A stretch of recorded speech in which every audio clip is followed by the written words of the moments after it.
Welcome back. Chapter 46. Errol placed his purchases on the counter: 2 bottles of Cordon Negro and a 3/4 liter bottle of Sky Vodka. Normally, he looked forward to a New Year's party at Rob and Yolanda's, but without Mitchie, it wouldn't be any fun. He'd been so happy just 1 month ago when she came to dinner at his parents' house on Thanksgiving, along with his father's cousin and his wife. Mitchie had charmed everyone and done him proud.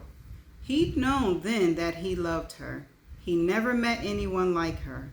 She showed genuine interest in everything he did, the most mundane details of his work, even taking up golf because he enjoyed it. Other women he knew never wanted to hear about his work or the sports he enjoyed. They just wanted him to share their interests like shopping. They also went out of their way to please him in bed. Mitchie didn't. She had her values and didn't care what he thought. She was a prize he'd have to be crazy to give up. He thought about presenting her with a diamond for Christmas, but then the next week she called and said she'd have to drive up to New York right away to be with her aunt, who suffered a stroke. He knew how devoted Mitchie was to her aunt, who since her husband's death had no one to take care of her, but he missed her terribly. When she came back, he'd get down on one knee and beg her to marry him. He ran his debit card through the point of sales terminal and keyed in his PIN number, then replaced the card in his wallet as the system hummed approval. The clerk packed the bottles carefully in a brown paper bag inside a plastic bag for strength. Errol hoisted the bag by its plastic handles and left the store, anxious to get away from the crowd of people buying liquor for their celebrations tonight.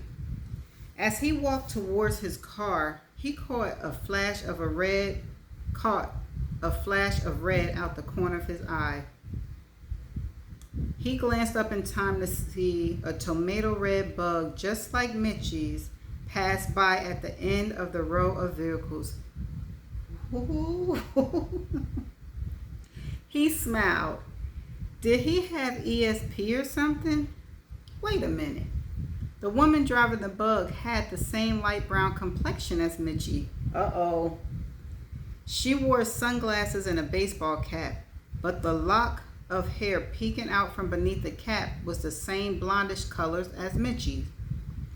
Had she surprised him and driven back to spend New Year's Eve with him? Or was he merely imagining things? You are not imagining things, because Mitchie is in New York. No, that couldn't be. He knew what he saw. That's right. You saw right. His vision was measured 20/20 at his last eye exam less than 6 months ago. If that wasn't Mitchie, then she had a twin she didn't know about. He decided to drive over to her apartment, which was only a 10-minute drive from here. If she was back in town, her car would be parked in front of her apartment. She'd probably be annoyed at him for spoiling her surprise, but she'd get over it. He gonna have a surprise of his own.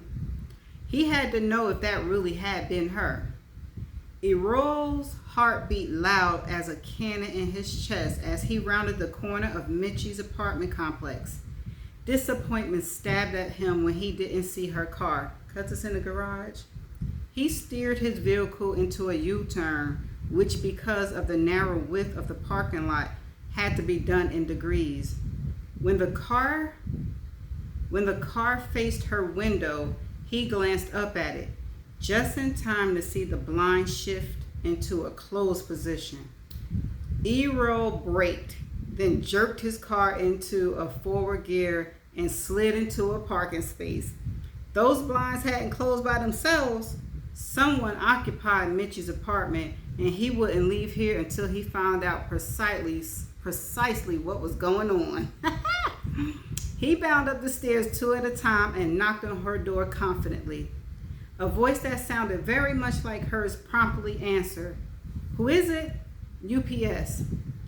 The door opened. Afterwards, Errol wasn't sure who gasped the loudest, Mitchie as seeing him or him as seeing her expanded belly. Oh, I knew he was gonna find out sooner or later. Okay. You said you were the UPS man, she said accusingly. You must have been expecting something like a crib. His voice rang with sarcasm. She stepped back and waved him inside. It's time, you better tell him, girl. He stepped into her apartment. I agree that this is no conversation to have in the hall, he said. I don't understand, Errol. What made you come over here? I thought I saw you a few minutes ago over at the strip mall on Southside Boulevard. Oh, I stopped at Arby's to get some lunch. I thought you might have gotten back into town and planned to surprise me for New Year's. I couldn't stand waiting to hear from you, so I came over, even if it meant spoiling your surprise. But as it turns out, I'm the one who's surprised. This isn't just a surprise, this is a beaut. I couldn't bring myself to tell you. I knew you wouldn't understand. No, Mitchie, I don't understand. You wouldn't sleep with me. You gave me that BS about how you didn't believe in premarital sex because you got burned a long time ago. Obviously, you played with somebody and their matches again a couple of months ago, when you were supposed to be with me. Ooh, it's coming for you, Mitchie. Her words spilled out. Errol, I was raped.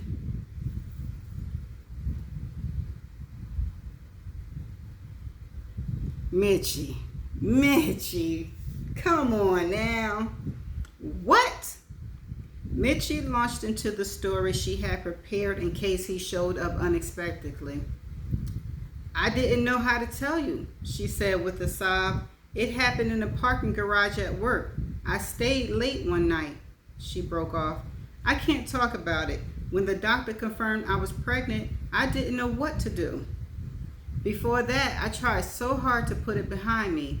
Tears streamed down her face. Ooh, she is a good manipulator. Mitchie realized she cried out of frustration, cried for the weeks of solitude, the sadness of spending Christmas all alone in her pastel paradise, with only the television for company. Errol swiftly took her in his arms. Did they ever find the man? No. My job has put me on a paid leave of absence until the baby is born. I've decided to give it up for adoption. He tightened his arms around her and kissed her hair. Mitchie, he whispered, why didn't you tell me? I didn't know how, she sobbed. I figured you'd be angry with me, tell me it was my fault for not getting someone to escort me to my car. God knows I wish you had, but it's too late to change it now, isn't it? You didn't have to go through this alone, he said, rocking her gently. But you're not alone anymore. I'm here and I'll take care of you. Oh, Errol, you don't know how badly I wanted to confide in you. I thought you wouldn't understand. Come on, let's sit down. They moved a few feet to the elegant white sofa, where they sat close to each other, his arms draped around her shoulders, her right hand resting on his left thigh. Have you really kept this from everyone? It only took an instant to decide to be truthful. Only my sister knows, she said. She had to help me explain to her kids and to my parents why I wasn't around over the holidays. You see, my parents came up to Jacksonville for Christmas and expected to see both of us. Cece and I told them I went out of town with you. She buried her face in her hands. All those lies. I can hardly stand myself. Mitchie, don't cry. You did what you had to do. Let's form a plan of action. The first thing you need to do is file suit against the owner of the garage for inadequate security. And relive the worst incident of my life? No, I won't do it. But Mitchie, they owe you. All your suffering and emotional distress is worth money. If I have to testify, it isn't worth it, Errol. I don't care how much money is at stake. I want to put it behind me, not relive it under questioning and cross-examination. All you have to do is threaten them with a lawsuit. You won't have to go through with it. The moment the garage owners learn what you're planning, they'll offer you a cash settlement. Maybe. Mitchie thought she might be able to pull that one off if she was careful about it.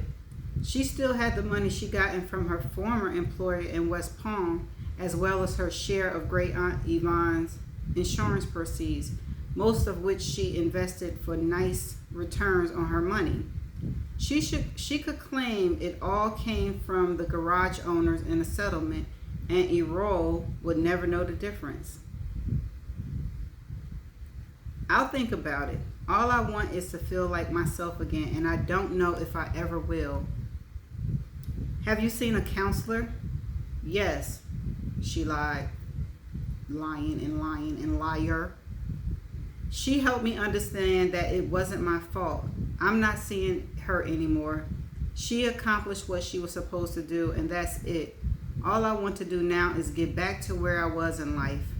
But I don't know if I can go back to that office in that garage. She waited for him to tell her she wouldn't have to ever face it again, that he would take care of her. I don't think you should, but you have time for that. When is the baby due? Not until the middle of April. Errol looked almost as shocked at that as he had when he saw her swollen belly. My God, you plan to keep up this charade for another 4 months? What else could I do, Errol? And you made up that story about your great aunt? Mitchie fought back panic that began in the pit of her stomach and rose in her throat. Errol sounded so emotionless. Could he be rethinking his statement that he would take care of her? I really did have a great aunt Yvonne, Errol, and I lived with her after college while I had my first job in New York. She was real sweet to me. She died 3 years ago. I always felt a little guilty because she didn't last too long after I moved back to West Palm. One day she got up, ate breakfast, and slumped over from a heart attack. She sighed. Can't you understand that I didn't know what else to do? I was afraid to tell you the truth, but I didn't want to lose you either. I hoped that once the baby was born, I could come back and we could pick up where we left off. It's all right, Errol soothed. I'm just trying to absorb it all. All this comes as a shock. I'm not angry at you, Mitchie. I'm sorry I reacted the way I did when I saw you. She sniffled in response. But I'm going to ask you something, Mitchie. Something I want you to think about long and hard before giving me an answer. He gonna ask her to raise the baby with him. Her stomach went rigid. What could he be thinking? What is it, Errol? Do you really want to give up the baby? She stared at him, not comprehending his motives. Look, Mitchie, I can't plan for the future unless I know what kind of future it is. Like if it will include a baby that's not mine. You mean you wouldn't mind if I kept my baby? If that was really what you wanted, no. Regardless of the circumstances of conception, it's still your baby, still a part of you. And in case you're worried about what people would say, just remember that we don't have to explain anything to anyone about where the baby came from. It's no one's business but ours. She had a flash of disapproving faces of Mr. and Mrs. Trent. Then she had a flash of a despondent Norrell, and Vic trying to comfort her, and Cece screaming at her, telling her she brought nothing but heartache to her 2 best friends. Let me think about it, she said slowly. It's an important decision, and I want to be sure. That's the end of chapter 46. Oh my goodness. I knew Errol was going to be the one to figure out that Mitchie was not where she said she was going to be. But I am shocked that she used the R word. I can't believe she did that. And she gutter. She lower than low. Mitchie, I just want to, I have never, let me think, had a character in a book that I really wish that I could go in and smack the crap out of her, because she's one of the women, a reason why people don't believe women when they are SA'd or R'd, because people use certain things just to benefit them. And that's one of the worst things a person could do. One of the worst things that a woman could do. And karma's gonna come for that. Karma gonna come for her. And I see how people get manipulated into believing, because feelings are all involved. Like, he loved her. Like, wow. She finessed him into believing that. Child. And I knew when he saw her belly and she got caught and she told him the story, I knew he was going to say, let's raise it together. But Mitchie, don't do it, because you told him that you were R'd. And if you renege on a deal, your story is going to come out and you're going to lose him and everything. So you might want to go through with the adoption. What you got to think about, honey? What you got to think about? Well, manipulative people think they smarter than the most, right? And they just don't know that they be shooting themselves in the foot most of the time. It's just their time ain't come. But Mitchie, your time is coming. You know what? That's all I got to say. I'm going to see y'all in the next chapter. Bye.